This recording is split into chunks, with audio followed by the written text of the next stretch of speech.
दोस्तों नमस्कार। आज हम आपके सामने 12th क्लास का पहला चैप्टर ठोस अवस्था लेके आए हैं और उसमें आपको टॉपिक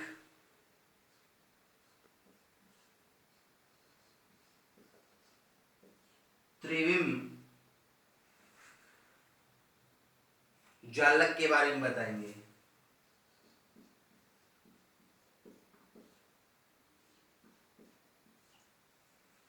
भाई त्रिविम जालक क्या है? अंतरिक्ष में परमाणु या आयनों की नियमित व्यवस्था को बताने वाली जो संरचना होती है वो त्रिविम जालक कहलाती है।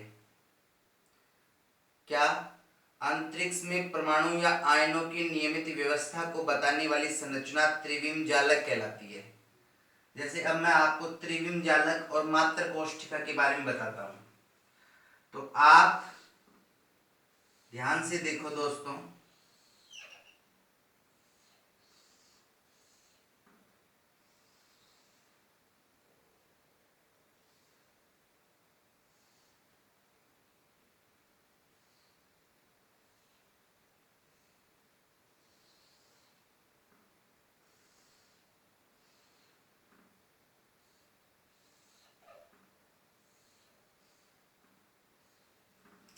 आपको इसके अंदर 4 डब्बों का एक समूह दिखाई दे रहा है। कितने डब्बों का समूह दिख रहा है आपको? 4 डब्बों का समूह। अब 4 डब्बों के समूह में आपको एक जो डब्बा है उसको तो हम मात्र कोष्ठिका कहेंगे, और 4 डब्बों का जो ये समूह बना हुआ है जिसको ऊपर नीचे अगल बगल में रख के हमने तैयार किया है वो त्रिविम जालक है। तो त्रिविम जालक और मात्र कोष्ठिका किसे कहते हैं, समझ में आया आपको? मात्र कोष्ठिका को हम एकक कोष्ठिका भी कहते हैं। मात्र कोष्ठिका, एकक कोष्ठिका,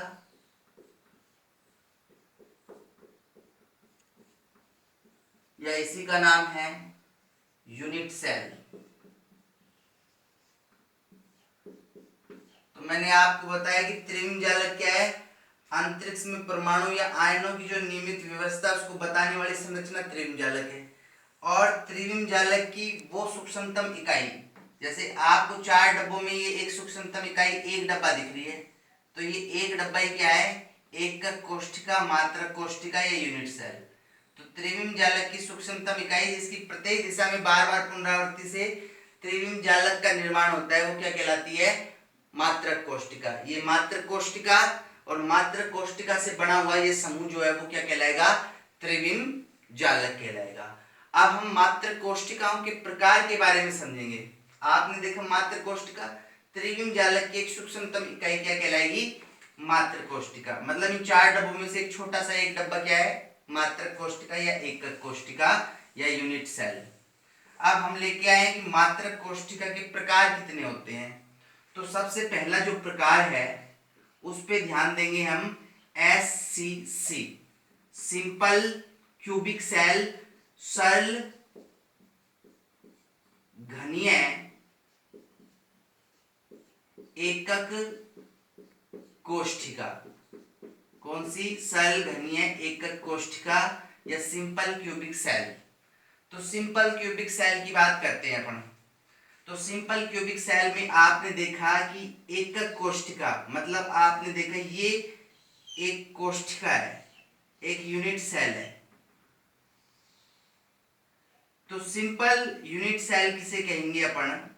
आपको इसमें दिखाई दे रहे इस डब्बे के अंदर कितने कोणे हैं? 1 2 3 4 5 6 7 8 कोणे होते हैं। इसमें किनारे कितने हैं? 12 किनारे और 6 फलक है। तो इन कोणों पर यदि अवयवी कण उपस्थित हो, 8 कोणों पर अवयवी कण उपस्थित हो तो उसको कहते हैं SCC। जैसे मैंने आपको इसमें चित्र में देखो दर्शाया है कि प्रत्येक कोणे पर अवयवी कण उपस्थित हो तो इसको कहेंगे सिंपल क्यूबिक सेल, सरल घनीय एकक कोष्ठिका। समझ में आया आपको? और प्रत्येक अवयवी कण का 1/8वां भाग इस सिंपल क्यूबिक सेल SCC के निर्माण में भाग लेगा। कैसे लेगा वो देखो आप। आपने देखा ये जो अवयवी कण है वो किस प्रकार से उपस्थित है इस पे, इस डायग्राम पे ध्यान दो आप।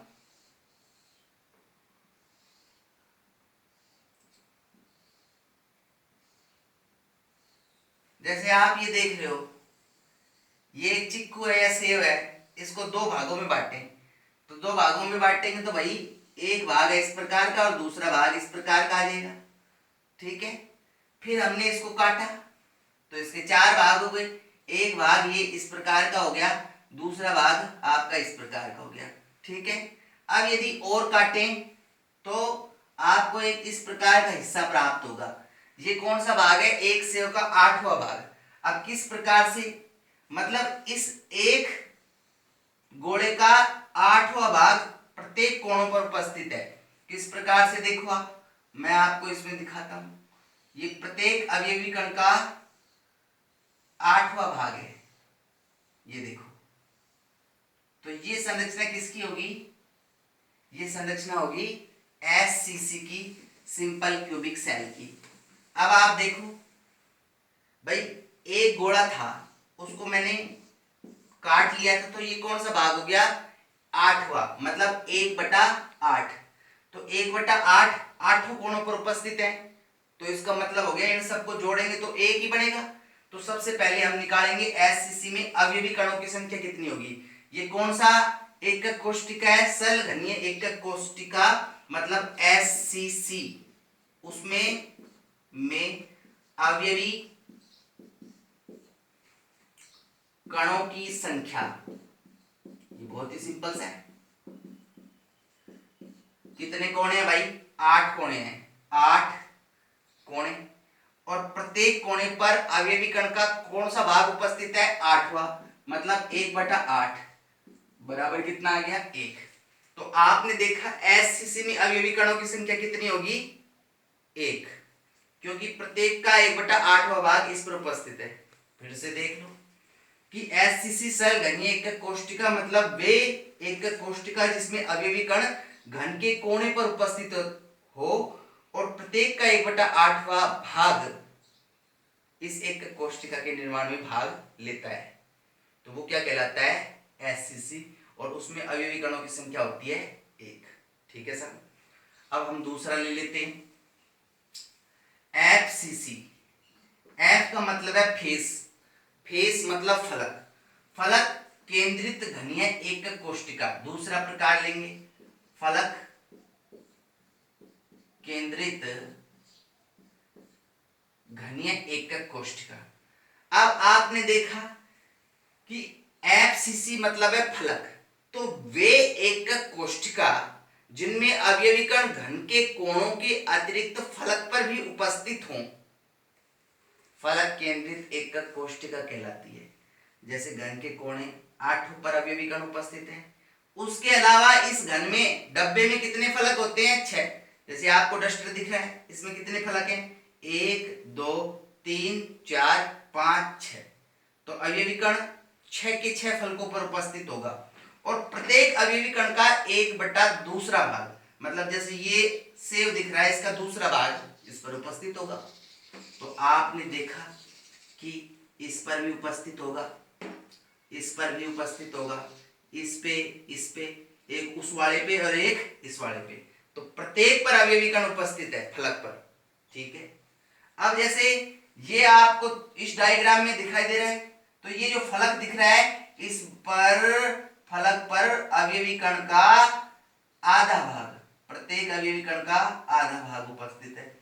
तो अब मैंने आपको बताया कि एफसीसी में अवयवी कणों की संख्या कैसे निकालेंगे। तो अब वो उसको निकालने का सीधा सा तरीका है कि भाई 8 तो कोणों पर उपस्थित है और प्रत्येक का 1/8वां भाग इनटू, अब प्लस कर लेंगे, 6 फलकों पर उपस्थित है, 6 फलक होते हैं और प्रत्येक का 1/2वां भाग, तो इनटू 1/2। तो भाई ये क्या आ जाएगा?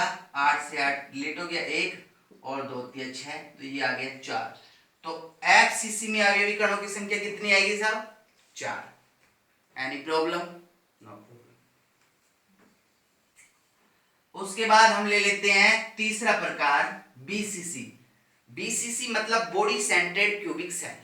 कौन सा sir? Body centred cubic cell. तो बॉडी मतलब काय, काय केंद्रित घनीय एकक कोष्टिका। कौन सी? काय केंद्रित घनीय एकक कोष्टिका। तो आपने देखा कि एकक कोष्ठिका किसको कहते हैं। मैंने आपको दिया था कि भाई एक डब्बा जो है उसी को मैंने एकक कोष्ठिका मान लिया था। ये डब्बा है, ये एकक कोष्ठिका है। ठीक है सर। तो अब हम लेते हैं काय केंद्रित, मतलब वे एकक कोष्ठिका जिनमें अवयवी कण घन के कोणों के अतिरिक्त, मतलब एकक कोष्ठिका के कोणों के अतिरिक्त इसके केंद्र में भी उपस्थित हो। तो इस प्रकार की एकक कोष्ठिका को कहते हैं हम काय केंद्रित एकक कोष्ठिका। मतलब अवयवी कण घन के कोणों पर उपस्थित होंगे और कोणों के साथ साथ घन के अंदर उसके केंद्र में भी उपस्थित हैं, तो इसको कहेंगे काय केंद्रित घनीय एकक कोष्ठिका। ठीक है सर। अब आप देख रहे हो एक डब्बे में पूरा सेब आ सकता है, चिक्कू आ सकता है, तो ये जो अवयवी कण काय पर उपस्थित है, अंदर जो उपस्थित है वो पूरा का पूरा भाग लेगा। तो 8 अवयवी कण उपस्थित है कोणों पर और एक केंद्र में, और कोणों पर उपस्थित अवयवी कण का 1/8वां भाग इसमें भाग ले रहा है। तो अब हम लेते हैं बीसीसी में अवयवी कणों की संख्या। तो बीसीसी में अवयवी कण 8 कोणे हैं, तो 8 प्रत्येक का 1/8वां भाग, क्योंकि कोणों पर उपस्थित है, तो इंटू 1/8 प्लस, अब फलक पर तो उपस्थित है नहीं, काय में, किसमें उपस्थित है, काय के अंदर केंद्र में, तो 1 बराबर कितना आ जाएगा, 2। कितने अवयवी कण होंगे इसमें, बीसीसी में 2 अवयवी कण। तो आपको बताया एससीसी, एफसीसी और बीसीसी। ठीक है सर। एक एंड सेंटर्ड और भी है, एनसीईआरटी में आता था पहले, एंड सेंटर्ड अंत्य केंद्रित, उसको भी बता देते हैं ईसीसी। ईसीसी मतलब एंड सेंटर्ड क्यूबिक सेल। तो आपने देखा ये एक कोष्ठिका है, क्या है साहब, एक कोष्ठिका। तो इस एक कोष्ठिका के अंदर अवयवी कण घन के कोणों पर और कोणों के अतिरिक्त एकांतर फलकों पर उपस्थित हो, जैसे इस पे, फिर एक छोड़ करके इस पे। जैसे आपको ये डस्टर दिख रहा है, ये वैसे तो घनाभ है लेकिन घन मानो इसको एक बार। तो आपने देखा अवयवी कण कोणों पर उपस्थित है और कोणों के साथ साथ इस फलक पर, फिर इसको छोड़ करके इस फलक पर, इसको छोड़कर इस पे आ गया, इस पे उपस्थित है, इसको छोड़ करके इस पर। ठीक है सर। तो इसमें अवयवी कणों की संख्या 2 हो जाएंगी, क्योंकि फलकों पर उपस्थित है 1/2 इंटू 2 इंटू 1/2 प्लस 1/8 और इंटू 8 बराबर हो गया आपका 2। ठीक है, ये एंड सेंटर्ड में हो जाएगा। अच्छा, अब हम आगे बढ़ जाते हैं। अब हम आपको संकुलन दक्षता के बारे में बताएंगे।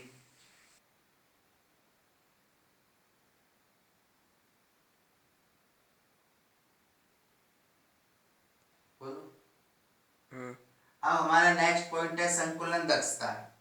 संकुलन दक्षता किसे कहते हैं, क्रिस्टल में उपस्थित अवयवी कणों का आयतन अपॉन क्रिस्टल का संपूर्ण आयतन और इनटू 100।